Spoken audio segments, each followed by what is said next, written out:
ফারিসের সামনে মাথা নিচু করে দাঁড়িয়ে আছে রকি। কোনো কারণে ব্ল্যাক ভেইলে সবুজের সাথে এসেছিল সে। হঠাৎ সেই নিষিদ্ধ তাড়না।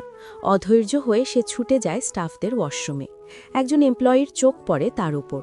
কার্যরত অফিসে কাউকে ড্রাগ নিতে দেখে ভরকে যায় সেই এমপ্লয়ি। সে ছুটে যায় ম্যানেজারের কাছে। ম্যানেজার সেই খবর তুলে দেয় ফারিসের কানে।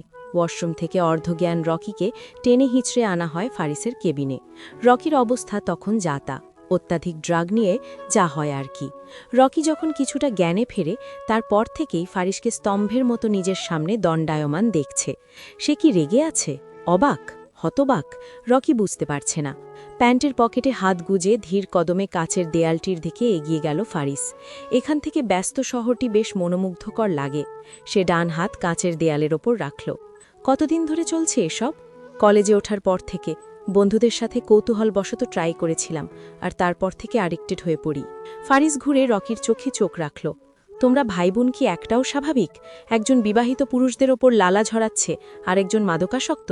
মানে এমন একজনও কি নেই যাকে নিয়ে তোমাদের বংশ গর্বিত হতে পারে? রকি মাথা নিচু করে চুপচাপ দাঁড়িয়ে রইল। বলার মতো ভাষা নেই। কি বলবে সে? ফারিস রকির মুখোমুখি হয়ে দাঁড়াল, তার কাঁধে হাত রাখল। জীবন অনেক লম্বা, বুঝলে, এখনও অনেক চলা বাকি।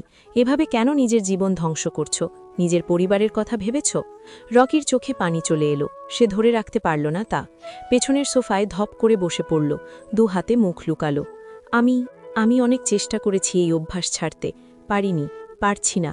আমিও চাই একটা স্বাভাবিক জীবন কাটাতে। ফারিস মুখে কুলু পেটে গভীর দৃষ্টিতে পর্যবেক্ষণ করতে লাগল রকিকে, যেন কিছু খোঁজার চেষ্টা করছে।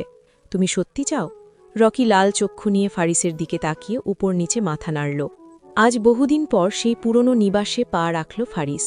ইশিকার শ্বশুর শাশুড়ি ও রকির বাবা মায়ের সাথে কথা বলে তাকে রিহাবে পাঠানো হয়েছে। তাদের পরিবারের অবস্থা দেখার মতো সময় হয়ে ওঠেনি তার। পরপরই ছুটে বেরিয়ে এসেছে। মাকড়সার জালে ঢাকা সদর দরজায় দাঁড়িয়ে আছে এক লোক। ওনাকে জহরার দেখাভালের জন্য আনা হয়েছে। লোকটাকে আতঙ্কিত মনে হচ্ছে। ফারিস এগিয়ে গেল তার দিকে। সব ঠিক আছে? লোকটার কপাল বেয়ে ঘাম চুয়ে চুয়ে পড়ছে। সে দুপাশে মাথা নেড়ে নেতিবাচক ইঙ্গিত জানাল। সে পালিয়ে গেছে। কথাটা বলার পর মুহূর্তে নিস্তব্ধতা ছড়িয়ে পড়ল চারিপাশে। ফারিসের মাথায় যেন আকাশ ভেঙে পড়ল। সে ছুটে গেল স্টোর রুমে। ফাঁকা চেয়ার, মেঝে জুড়ে ছড়িয়ে থাকা বৈদ্যুতিক তার। সে মাথায় হাত দিয়ে দেয়াল ঘেঁষে বসে পড়ল। আর কত সহ্য করতে হবে এই মহিলাকে? কোথায় যেতে পারে সে? ভাবতে গিয়ে মস্তিষ্কে তোলপাড় লাগিয়ে দিল ফারিস। তবে উত্তরে আসছে কেবল ধোঁয়াশা। এদিকে শিখা বেশ ফুরফুরে মেজাজে নতুন ক্লায়েন্টের সাথে করা চুক্তিপত্র খুঁটিয়ে খুঁটিয়ে দেখছে। খান গ্রুপের সাথে নতুন প্রকল্পে হাত দিয়েছে চৌধুরী গ্রুপ। আশা করা হচ্ছে ভালো ফলাফল পাওয়া যাবে। খান গ্রুপের প্রাক্তন চেয়ারম্যান জুবায়ের চৌধুরী ঘনিষ্ঠ বন্ধু। বর্তমান চেয়ারম্যান তার নাতি ইমতিয়াজ খান। বয়সে সে ফারিসের সমান। লোকটির ব্যবহার মধুর মতো মিষ্টি। অন্তত সাজিদ সরকারের থেকে হাজার গুণ ভালো। সাজিদ সরকারের চিন্তা মাথায় আসতেই চেয়ার ছেড়ে উঠে দাঁড়াল শিখা।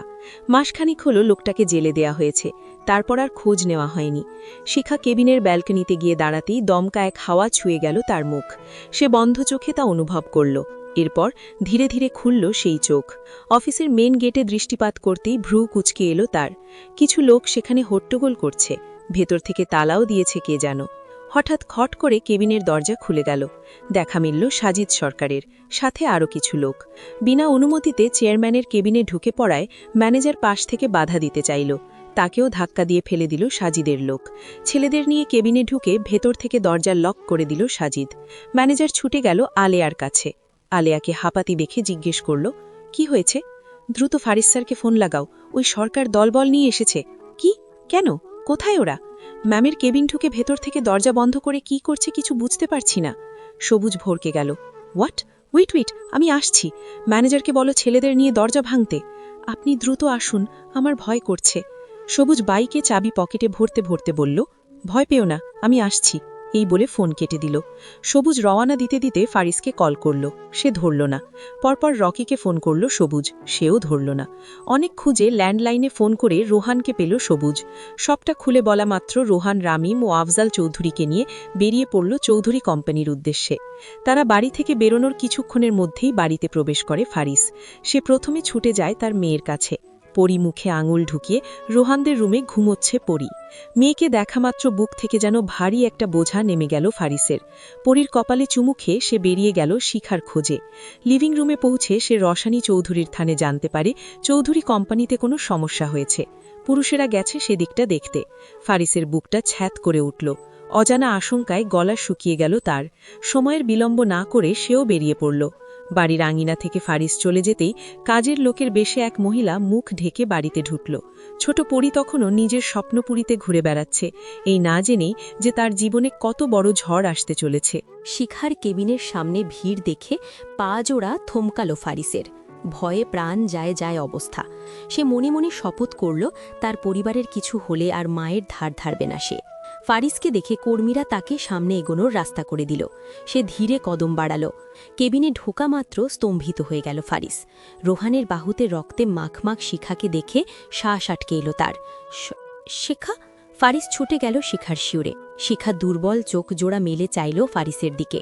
উদরের ডান পাশে চেপে রাখা হাতের আঙুলের ফাঁক গুলিয়ে অবাধে রক্তক্ষরণ হচ্ছে। ফারিস কাঁপা কাঁপা হাতে ছুঁয়ে দিল তার। এটা কি করে হলো? রোহান সামনের দিকে ইশারা করল। ফারিস সামনে তাকিয়ে সাজিদ সরকার সহ তার চেলাপেলাকে নিচে পড়ে কাতরাতে দেখল। শিখাই তাদের এই অবস্থা করেছে। চেম্বারের অবস্থা নাজেহাল। ফারিস তেড়ে গেল সাজিদের দিকে। এক হাতে তার কলার চেপে ধরে এলো পাথারি ঘুষি মারতে লাগল। সে ঘুষি দিচ্ছে আর বলছে, ইউ মাদা ফাকার, তোর সাহস কত আমার কলিজায় হাত দিস? জানোয়ারের বাচ্চা, আজ তোর সাহসের সাথে তোকেও ছিঁড়ে ফেলব। চোখ দুটো রক্ত লাল হয়ে উঠেছে ফারিসের। আচানক পাশ থেকে কাঁচের বিশাল এক টুকরো তুলে নিল সে। অসাবধানতায় তার হাত কেটে গেল। সেদিকে ভ্রুক্ষেপহীন ফারিস। সাজিদকে আঘাত করার ঠিক আগ মুহূর্তে ফারিসকে ধরে ফেলল রামিম। তাকে টেনে সরিয়ে নিল সাজিদের কাছ থেকে। আরে শান্ত হও, শিখাকে প্রথমে হাসপাতালে নিয়ে যেতে হবে। এতক্ষণে যেন জ্ঞান ফিরল ফারিসের। সে হামাগুড়ি দিয়ে এগিয়ে গেল ফারিসের কাছে। শিখার দুগাল আগলে চুমু খেতে লাগল।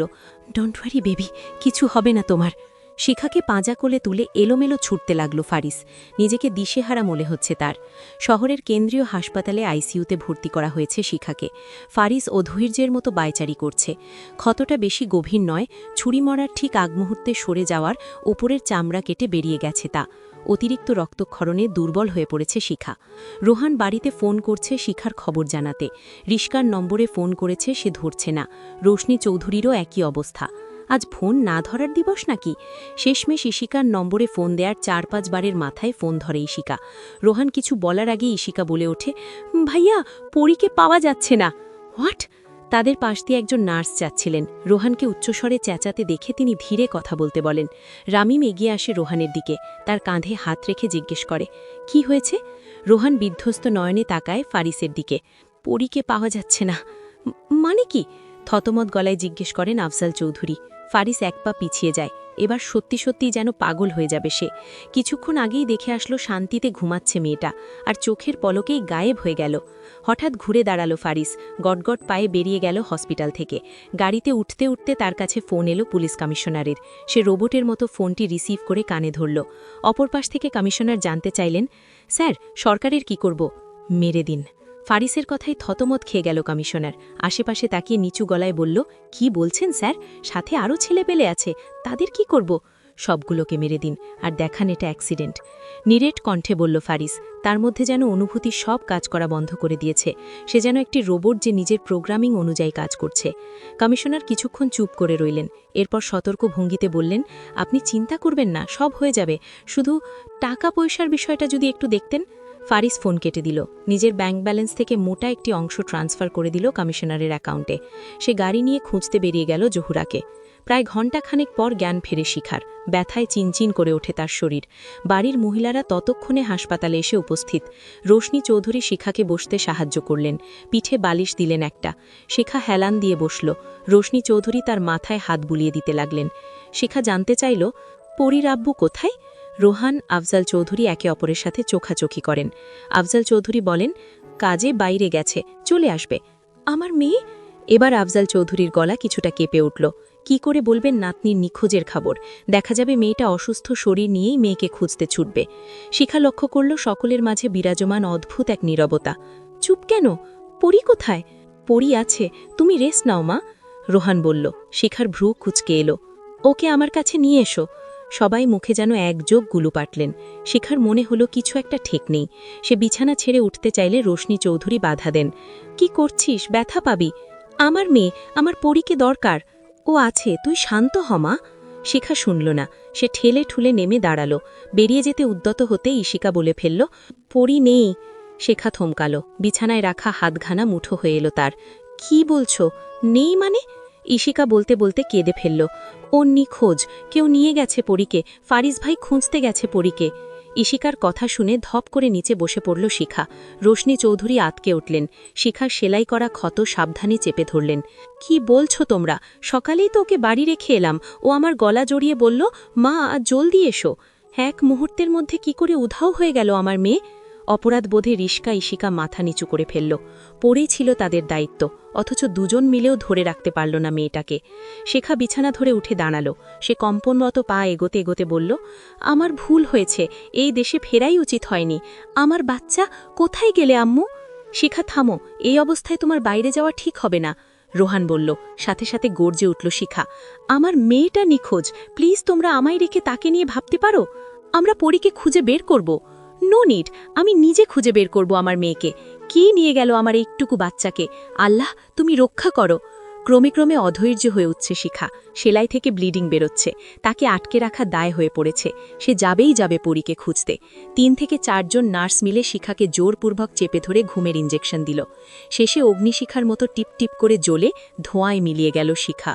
পুরো একটা রাত রাস্তায় অলিতে গলিতে পাগল কুকুরের মতো মেয়েকে খুঁজে গেছে ফারিস। কারও কোনো সাহায্য নেয়নি, কারণ জহুরাকে ধরতে পারলে নিজ হাতে মায়ের খুন নিশ্চিত সে জানে। তাই নিজ উদ্যোগে খুঁজে যাচ্ছে তাদের। হঠাৎ ফারিসের ফোনে অপরিচিত এক নম্বর থেকে কল এলো। সে ফোন রিসিভ করে কানে ধরল। কিছু বলল না। মেয়েকে খুঁজছিস? তুমি কোথায়? ছেলের সোজাসাপটা প্রশ্নে জহুরা হেসে উঠল। আমাকে পরে খুঁজে নিস, আগে মেয়েকে তো খুঁজে বের কর। কোথায় আমার মেয়ে? জহুরা চাপা বিকৃত কণ্ঠে বলল, বেচে দিয়েছি, বর্তমানে কন্টেনারে আছে, খুব শীঘ্রই দেশের বাইরে থাকবে। ফারিস নিশ্চল দৃষ্টিতে তাকিয়ে সামনের রাস্তায়। পাশের সিটে সবুজ, তার হাতে ল্যাপটপ। সে ফারিসের দিকে তাকিয়ে বাঁকা হাসল। ডান। ফারিস ফোন কেটে দিল। সবুজের ট্র্যাক করা ঠিকানা অনুযায়ী গাড়ি টানল। সর্বোচ্চ গতিতে টান দিল গাড়ি। দীর্ঘ পথ অতিক্রম করে নির্ধারিত কন্টেইনারের পিছনে পৌঁছাল তারা। ফাঁকা রাস্তা, আশেপাশে কোনো যানবাহন নেই। ফারিস কন্টেইনার ওভারটেক করে সামনে গিয়ে তা রুখে দিল। কন্টেইনারের ড্রাইভার সহ হেল্পার চেঁচিয়ে উঠল, এ কে বে? ফারিস ডেস্ক থেকে বন্দুক বের করে নেমে দাঁড়াল। সোজা শুট পড়ে দিল ড্রাইভারের কপাল বরাবর। হেল্পার আতকে উঠল। সবুজ লাফিয়ে উঠল ভয়ে। Sir, control! ফারিস তড়িৎ বেগে এগিয়ে গেল। সবুজ হেল্পারের কলার ধরে টেনে নামালো। গেট খোল! ফারিসের হাতে বন্দুক দেখে হেল্পার কাঁপতে কাঁপতে গিয়ে দরজা খুলে দিল। ছোট বাচ্চাদের ঠেসে ভরা হয়েছে কন্টেইনারে। দরজা খোলা মাত্র তারা হুড়মুড় করে বেরিয়ে এলো। কিছু কিছু উল্টে পড়ল পিচ ঢালা রাস্তায়। ফারিস চাতক পাখির ন্যায় তাকিয়ে বাচ্চাদের ভিড়ে। পরী একেবারে কোনায় গুটিয়ে বসে, চোখ দুটো অশ্রুতে টয়টম্বুর। মেয়েকে চোখে পড়া মাত্র ফারিস শরীর ছেড়ে দিল। কান্না চলে এলো তার। পরী বাবাকে দেখে দৌড়ে এলো, ঝাঁপিয়ে পড়ল ফারিসের বুকে। হাউমাউ করে কেঁদে নালিশ জানাতে লাগল। পোতারা পরীকে দুঃখ দিয়েছে বাব্বা। ফারিস মেয়ের গলায় মুখ গুজে বড় বড় শ্বাস নেয়। বাবা পচা লোকদের মেরে দেবে শোনা। সবুজ আলেয়াকে ফোন করল সেই খবর জানাতে। তবে তাদের ধামাকা দেওয়ার আগে আলেয়া ধামাকা দিয়ে বসে আছে। শিখা পালিয়েছে হাসপাতাল থেকে। কখন পালিয়েছে কেউ জানে না। খবরটা শোনা মাত্র ফারিসের ইচ্ছে করল মরে যেতে। একজনকে ধরছে তো অন্যজন হাত ফসকে বেরিয়ে যাচ্ছে। ফারিস পরীকে সবুজের কাছে দিয়ে বলল তাকে বাড়ি দিয়ে আসতে। ড্রাইভারের লাশ গাড়ির ডিক্কিতে নিয়ে রওনা দিল ফারিস। পুলিশকে কল করা হয়েছে, তারা কিছুক্ষণের মধ্যে এসে সবুজ ও বাচ্চাদের নিয়ে যাবে। ফারিস ড্রাইভ করতে করতে ভাবল জহুরা কোথায় যেতে পারে। শিখা অবশ্যই জহুরাকে ধরতে বেরিয়েছে। অনেক ভেবে ফারিসের মনে পড়ল সেই জায়গাটার কথা। জহুরার খুব প্রিয় একটা জায়গা, ছোট্ট পাহাড়ের মতো জায়গাটি, রাস্তার একদম দাগ ঘেঁষে, বেশ নিরিবিলি একটি স্থান। ফারিস গাড়ি ঘুরালো সেদিকে। সেই জায়গায় যেতে যেতে আধ ঘন্টা লেগে গেল ফারিসের। বলতে গেলে অনেক দেরি করে ফেলেছে। 3 রাস্তার মোড়ের মাঝখানের রাস্তায় যখন ফারিসের অবস্থান, সে দেখতে পেল ডান ও বামের রাস্তায় দুটো গাড়ি সর্বোচ্চ গতিতে একে অপরের দিকে আসছে। দৃশ্যটি দেখামাত্র চোখ কোটর থেকে বেরিয়ে আসার উপক্রম হল ফারিসের। সে গাড়ির স্পিড আরও বাড়িয়ে দিল, কিন্তু পৌঁছনোর আগেই গাড়ি দুটো একে অপরকে আঘাত করল সজোরে। শিখা! ফারিস চেঁচিয়ে উঠল, ব্রেক করল গাড়ি। অ্যাক্সিডেন্টের জায়গাটি চারিপাশ ধোঁয়ায় অন্ধকার হয়ে এসেছে। সে নাকের ওপর হাত রেখে এগিয়ে গেল সামনের দিকে। পেট্রোল, ভাঙা কাচ, রক্তে ধুয়ে নিয়ে যাচ্ছে রাস্তা। ভাঙা জানালা দিয়ে অর্ধেক শরীর বেরিয়ে এসেছে জহুরার। ফারিস থমকালো তাকে দেখে। জহুরার শ্বাস ধীরে ধীরে চলছে, বিদায়ের প্রস্তুতি নিচ্ছে হয়তো। 6 মাস পর তার সাথে দেখা করতে চাই। কারারক্ষী তাকালো রমণীটির দিকে। পান চিবোতে চিবোতে পাশে পিচ ফেলল। খবরের কাগজ বন্ধ করে উঠে দাঁড়াল সে। অনুসরণ। কারারক্ষী রমণীটিকে নিয়ে হাঁটতে লাগল কারাগারে নির্ধারিত সেলে। সে জানে এই রমণী কার সাথে দেখা করতে এসেছে। পথও মুখস্থ হয়ে গেছে তার। রমণীকে নিয়ে সে সোজা চলে গেল 104 নম্বর সেলে। এরপর চলে গেল সে। রমণীটি এগিয়ে সেলের বারগুলো ধরল। ভেতরে ছাই রঙা পুরনো ছেঁড়া ফাটা চাদরে আপাদমস্তক ঢেকে শুয়ে আছে এক লোক। রমণীটি ডাকল, পরীর আব্বু? মুখের উপর থেকে চাদর সরালো ফারিস।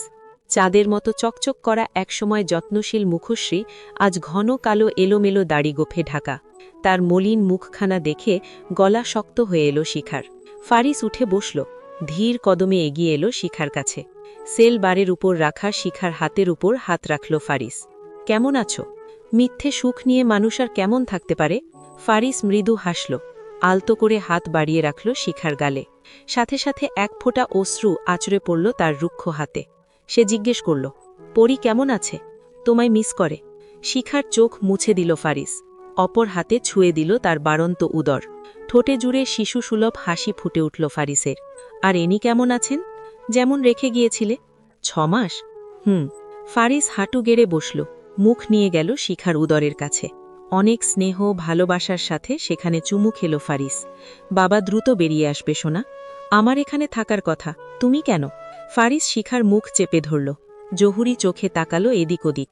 কেউ শুনেছে কিনা নিশ্চিত হয়ে নিচ্ছে। ফারিসের এমন রক্ষণশীল মনোভাব দেখে শব্দ করে কেঁদে ফেলল শিখা। কতই না কষ্ট দিয়েছে লোকটাকে, অথচ ভালোবাসায় পাগল কুকুরের মতো নির্দোষ লোকটি তার জন্য বিনা দোষে হাজতবাস করছে। জহুরাকে মেরেছে সে, অথচ দোষ সব নিজে কাঁধে নিয়ে নিল ফারিস। কোনো এক সময় ইমরানকে দেখে মনে হয়েছিল যদি ফারিসও তার মতো করে ভালোবাসত। আর এখন তার তীব্র ভালোবাসার উত্তাপ সহ্য করতে না পেরে সে নিজেই খোদার কাছে হাত মেলে এতটা নিঃস্বার্থ যেন কেউ কাউকে ভালো না বাসে। কেঁদো না, বাচ্চার জন্য এটা ভালো নয়। আরও কিছুক্ষণ ফারিসের সাথে থেকে চলে গেল শিখা। ফারিস পেছন থেকে চাতক পাখির ন্যায় তার অদৃশ্য হওয়া অবয়বের দিকে তাকিয়ে রইল। ঠান্ডা দেয়ালের সাথে পিঠ ঠেকিয়ে বসল ফারিস। শিখার অশ্রুতে ভেজা হাত জোড়ার দিকে তাকালো ফারিস। তবে অশ্রুর পরিবর্তে সে দেখতে পেল রক্ত। সেই প্রতিটি ব্যক্তির যারা তাদের মাঝে এসেছিল, যারা তার রানীকে কষ্ট দেওয়ার চেষ্টা করেছে, যারা তাদের আলাদা করার চেষ্টা করেছে, সেই লোকগুলোর কথা ভাবতে ভাবতে ঘাড় নুইয়ে নিল ফারিস। ঘাড় ছুঁই ছুঁই চুলগুলো তার মুখ ঢেকে ফেলেছে। প্রেমে পাগল উন্মাদের মতো লাগছে তাকে। নিস্তব্ধতায় খা খা চার দেয়াল হঠাৎ ভরে উঠল উচ্চ স্বরে হাসিতে। ভয়ঙ্কর সেই উল্লাস। উল্লাসের ধরন ভয়ানক। ফারিস পেট চেপে ধরে হাসছে। খুব হাস্যকর কিছু মনে পড়েছে হয়তো। আমার সোনা, তুমি কি করে ভাবলে কেউ তোমাকে আমার থেকে কেড়ে নেবে? হোক সেটা আমার মা, হোক সেই বখাটে ছেলেগুলো। ফারিস বালু সিমেন্টের মেঝেতে মিছে মিছি বৃত্ত আঁকতে আঁকতে অতীত আওড়াতে লাগল। সেই ছেলেগুলোকে হত্যা করা ব্যক্তিটি অন্য কেউ না, সেই ছিল। তাদের মেরে লাশগুলো পুরনো বাড়িতে নিয়ে পুড়িয়ে ফেলে ফারিস। হয়তো সে তখন মায়ের ন্যাওটা ছিল, কিন্তু অন্য কেউ তার স্ত্রীকে কষ্ট দেবে, অসম্মান করবে, তা মোটেও সহ্য করবে না সে। সৈকতে সেই ধর্ষকের লাশ বিকৃত করা ব্যক্তিটিও সে। শিখা যেন পুলিশের হাতে ধরা না পড়ে তাই এই কারবার করা। এবং পরিশেষে জহুরা। সে শেষ পর্যন্ত বেঁচে ছিল। জানালার কাঁচ ভেঙে হাত পায়ে গেঁথে গিয়েছিল তার। তবুও সে বেঁচে ছিল। কই মাছের প্রাণ। জহুরার গলার পাশে গেঁথে থাকা কাঁচ পায়ের চাপে তার শ্বাসনালীতে ঢুকিয়ে দেয় ফারিস। যখন থেকে সে জানতে পেরেছে খন্দকার চৌধুরীর খুনি আর কেউ না, তার নিজের মাই, তখন থেকে জহুরার প্রতি বিতৃষ্ণা তৈরি হয় ফারিসের। আবরার চৌধুরীর পিয়ের সাথে পরক্রিয়া করতে গিয়ে ধরা খেয়ে খন্দকার চৌধুরীকে হত্যা করে জহুরা। আবরার চৌধুরীর অসময়ে আগমনে দোষ চাপিয়ে দেয়া হয় তার ঘাড়ে। কিন্তু কথায় আছে না, পাপ ছাড়ে না বাপকে, তা ফলে গেল জহুরার ক্ষেত্রে। যেভাবে সে নিজের স্বামীকে হত্যা করল সেভাবেই নিজের ছেলের হাতে জীবন দিতে হলো তাকে। শিখা তখন অজ্ঞান ছিল। তার কাছে নিষ্পাপ সাজতেই জহুরার দোষ নিজের ওপর নিয়ে নেয় ফারিস। এতে করে যদি তার ভালোবাসা পাওয়া যায়, তার বিশ্বাস অর্জন করা যায়। বেচারি জহুরা জানতেই পারল না তার ছেলে ছিল তার থেকেও বড় সাইকো, প্রেমে অসুস্থ ব্যক্তি, যে নিজের স্ত্রী সন্তানের জন্য যা খুশি করতে পারে এবং করেছেও।